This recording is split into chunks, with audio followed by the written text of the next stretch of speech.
Hello बच्चों, आज हम अपने 10th क्लास के बच्चों के लिए कुछ लेके आए हैं। 10th क्लास यानी कि जो 9th क्लास में पढ़ रहे हैं और 10th क्लास ज्वाइन करने वाले हैं। तो 10th वाले तो पेपर दे चुके, उन्होंने जो तैयारी की वो लिखे पढ़े और वो मतलब उनका हो चुका। लेकिन आगे जो बच्चे आने वाले हैं उनके लिए भी तैयारी ज़रूरी है।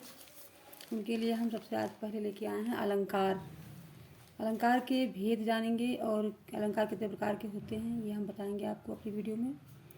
तो जो हमारे बच्चे 10th में आने वाले हैं उनके लिए है, और जो 10th के पेपर दे चुके हैं तो 11th में जाने वाले हैं उनके लिए भी है, क्योंकि अलंकार और संबंधित जो व्याकरण हैं हमेशा काम आते हैं, तो इसको हमें बार बार पढ़ना चाहिए और समझना चाहिए। देखते हैं क्या है अलंकार।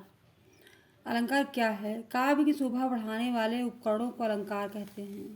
इसके प्रयोग से शब्द और अर्थ में चमत्कार उत्पन्न होता है। अलंकार के ही प्रयोग से शब्द और अर्थ में दोनों में क्या होता है? चमत्कार उत्पन्न होता है। अतः अलंकार को काव्य का आवश्यक अंग माना गया है। यही कारण है कि काव्य का आवश्यक अंग कौन है? अलंकार है। अगर अलंकार का समावेश काव्यों में ना हो तो उसकी मतलब जो शोभा होती है वो अधूरी होती है। अलंकार के भेद, अलंकार के कितने भेद हैं, मतलब कितने अलंकार कितने प्रकार के होते हैं ये हम बताएंगे आगे। देखते हैं बच्चों कि अलंकार के दो भेद होते हैं, एक शब्दालंकार और नंबर 2 पे है अर्थालंकार।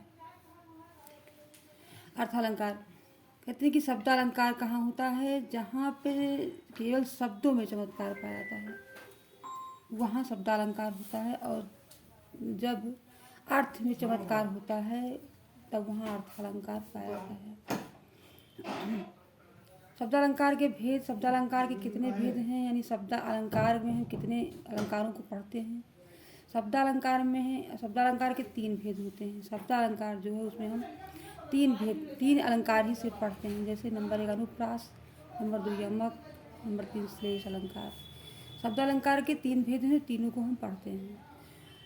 और अर्थालंकार जो है वो काफ़ी विस्तृत है, क्योंकि अर्थालंकार के 9 भेद होते हैं।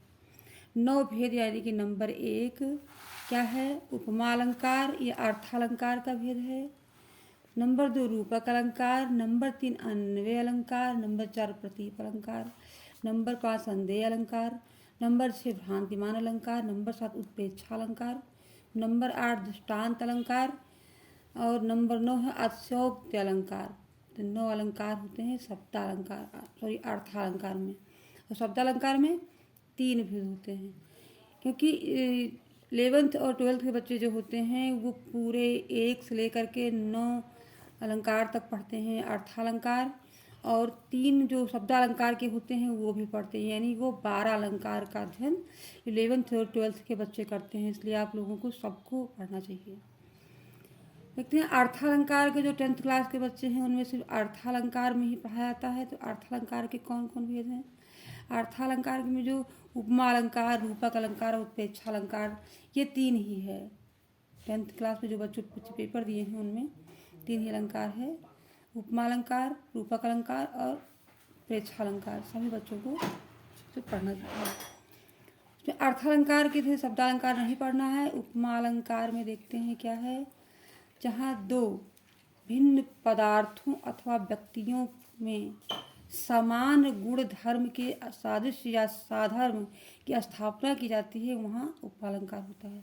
यानी कि 2 चीज़ों की समानता एक की तरह हो, जैसे हरि पद कोमल कमल से, यानी जैसे ईश्वर के पद जो हैं वो कमल के समान हैं। ईश्वर के पद क्या हैं? कमल के समान है, यानी कि भगवान के जो पद यानी पैर हैं वो कमल के समान माने गए हैं। जैसे कि जहाँ 2 भिन्न पदार्थों अथवा व्यक्तियों के समान गुण आदि के कारण सादृश्य या साधर्म की स्थापना की जाती है वहाँ उपमा अलंकार होता है, जैसे हरिपद कोमल कमल से। अगला है बेटा रूपक अलंकार। रूपक अलंकार क्या होता है? जहाँ उपमेय में उपमान का भेद रहित आरोप हो वहाँ रूपक अलंकार होता है। जैसे यहाँ पर किसी भी वस्तु या व्यक्ति को उसी के समान मान लिया जाता है। समान एकदम मतलब ये नहीं होता है कि जो उपमा अलंकार है उसमें होता है कि हो सकता है कि उसी के समान है, लेकिन रूपक अलंकार जो है उसमें ये मान लिया जाता है कि सीधा सीधा उसी के समान ये है, इसमें कोई भेद ही नहीं है। ठीक है। जहाँ उपमेय में उपमान का भेद रहित आरोप हो वहाँ रूपक अलंकार होता है, जैसे चरण कमल बंदो है राई। ठीक। अगला है नंबर 3 पे, क्या है, उत्प्रेक्षा अलंकार। जहाँ उपमेय में उपमान की संभावना की जाए वहाँ उत्प्रेक्षा अलंकार होता है। जैसे मतलब किसी वस्तु में दूसरी वस्तु की छवि देखी जाए, जैसे सोहत ओढ़े पीत पटु श्याम सलोने गात और मनो नील मणि शैल पर आतप प्रभु प्रभात। तो सोहत ओढ़े पीत पटु यानी कि सोहत ओढ़े पीत यानी पीला, पटु यानी कि वस्त्र, श्याम सलोनी गात, भगवान कृष्ण का शरीर जो है नीला है और नीले शरीर पे वह पीले वस्त्र धारण किए हुए हैं, तो ऐसा लगता है जैसे नीलमणि पर्वत, नीलमणि बर्फ रूपी पर्वत पे सूर्य का जो मतलब किरण है वो नीले रंग का दिखाई पड़ रहा है। मानो नीलमणि शैल पर आते प्रयोग प्रभात, मतलब उसका रंग बदल गया है। यानी मानो और जानो जहाँ पर होता है वहाँ पर क्या होता है, उत्प्रेक्षा अलंकार। ये रहा बेटा आपका अलंकार यानी शब्द और अर्थालंकार के भेद। सभी क्लास के बच्चों की यानी कि 9, 10, 11, 12 चारों बच्चों क्लास के बच्चों के लिए ज़रूरी है। आप 10th का पेपर दे चुके हैं, फिर भी आपको उसका रिवीजन करना होगा। जो 10th में जाने वाले हैं उनको तो पढ़ना ही पढ़ना है। आगे हम संत से संबंधित कुछ क्वेश्चन लेके आएंगे और आपको पढ़ाएंगे। तब तक के लिए आप इस वीडियो को देखिए और लाइक और शेयर करिए। धन्यवाद।